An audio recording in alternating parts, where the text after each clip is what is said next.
Hello, welcome to the sideboard here at the Legacy Open in Philadelphia, part of the SCG Tour. I'm Nick Miller alongside Shawn. How are you doing today? Good, how are you? Great, you've got a good one. Now you've been playing this deck locally and kind of putting up results in the IQ circuit with a fan favorite, 10 Fins.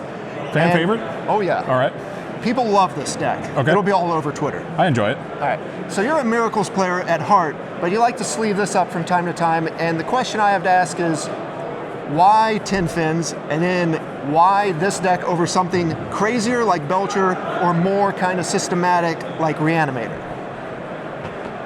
Okay. Just a 17-part question to start. You can pull it out in bullet points if you'd like, but okay. We'll see how we go. This deck is a lot of fun. I usually play it for shenanigans, but it's been winning a lot lately, so I've stuck with it. You get to start off a lot of games with a Gitaxian Probe, see what's in their hand. If it's nothing, you get to play a Petal, a Dark Ritual, an Entomb, getting Gristlebrand and a Shallow Grave, put him into play, draw 14 cards, play a Petal, play another Dark Ritual, Entomb Emrakul with the shuffle trigger on the stack, reanimate him and attack for 22. No effort involved, don't care what you're playing. So that's the short version. Yes. You get to do all this crazy shenanigan stuff. You know, what makes the format right now a well-positioned format for this deck? Because, you know, we've seen a lot of these decks that are kind of glass cannon-y, fold to Force of Will or whatnot, but you have a lot of discard and things to fight through that. This deck is very close to Belcher with how fast it can go, but it does have the discard and the probes and a bunch of cantrips to refuel a little bit better. It can fight through a surprising amount of hate by throwing an Emrakul at them.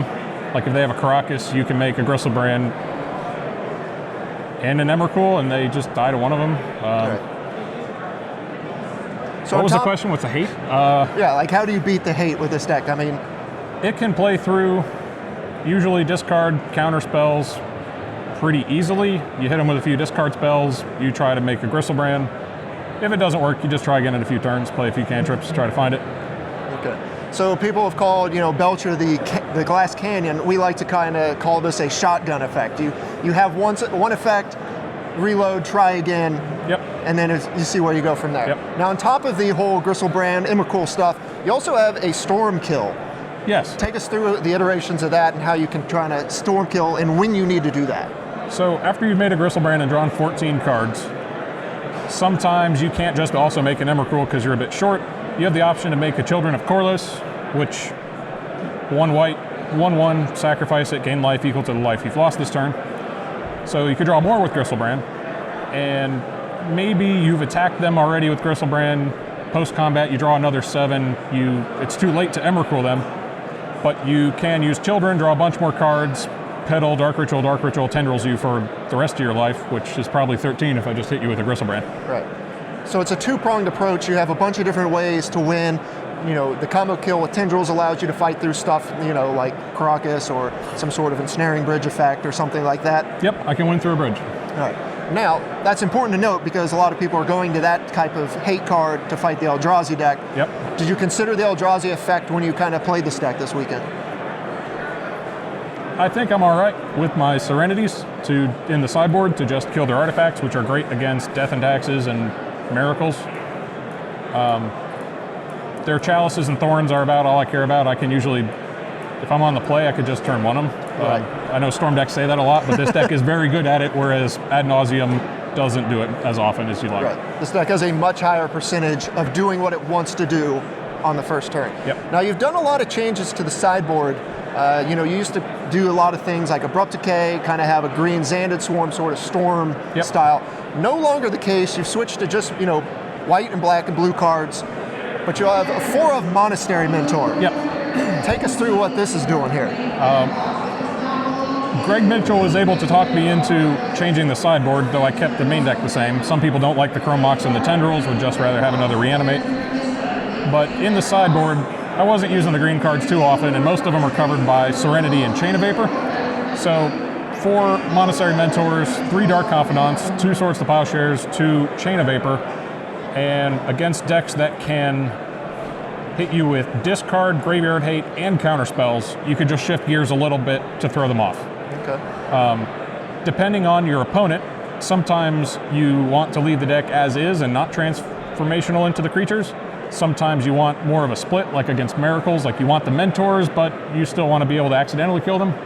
And then against other decks, like the Delver decks with Graveyard Hate and Discard, you go deeper and bring in the Dark Confidants too.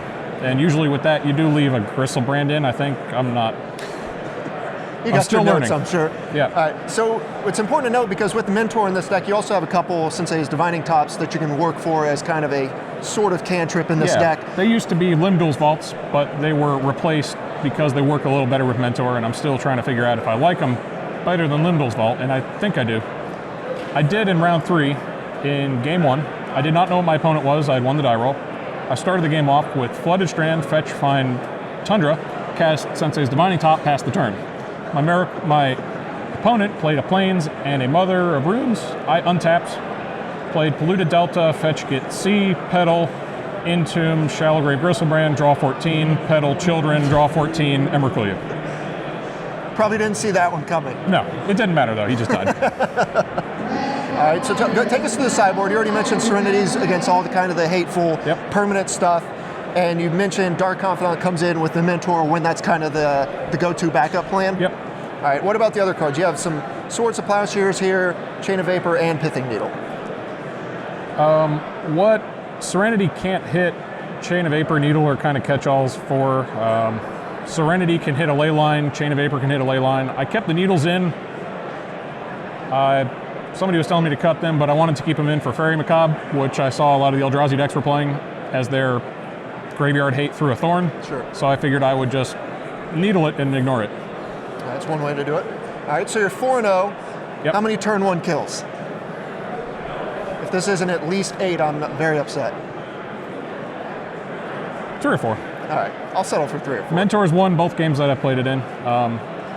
Greg Mitchell tells me that it's the best Monastery Mentor deck in Legacy, which that might be a stretch, but I don't know much about Monastery Mentor decks in Legacy. I do get to play it, cast a therapy from hand, and then flashback a couple of therapies, which leaves me with some tokens, then with nothing.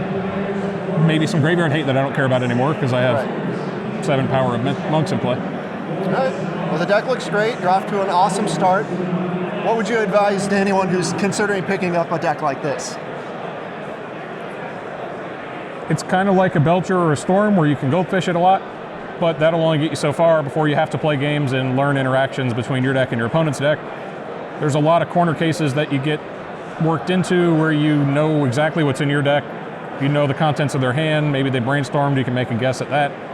You have to try to figure out what they're going to go for to kind of play to your outs. Sometimes you have all the resources you need, but things just aren't quite right. Like you're a little short on black mana and you had to play too many Dark Rituals to get through your deck. And that's where you just Cabal Therapy yourself for Emrakul and keep drawing cards. So there's a lot of ins and there's a lot of outs to this deck, but it looks very good. It is very explosive. Yep. And for you, it's doing great so far. So Shawn, thanks for joining me here in the sideboard. Stay tuned to StarCityGames.com all weekend long for the action here in Philadelphia.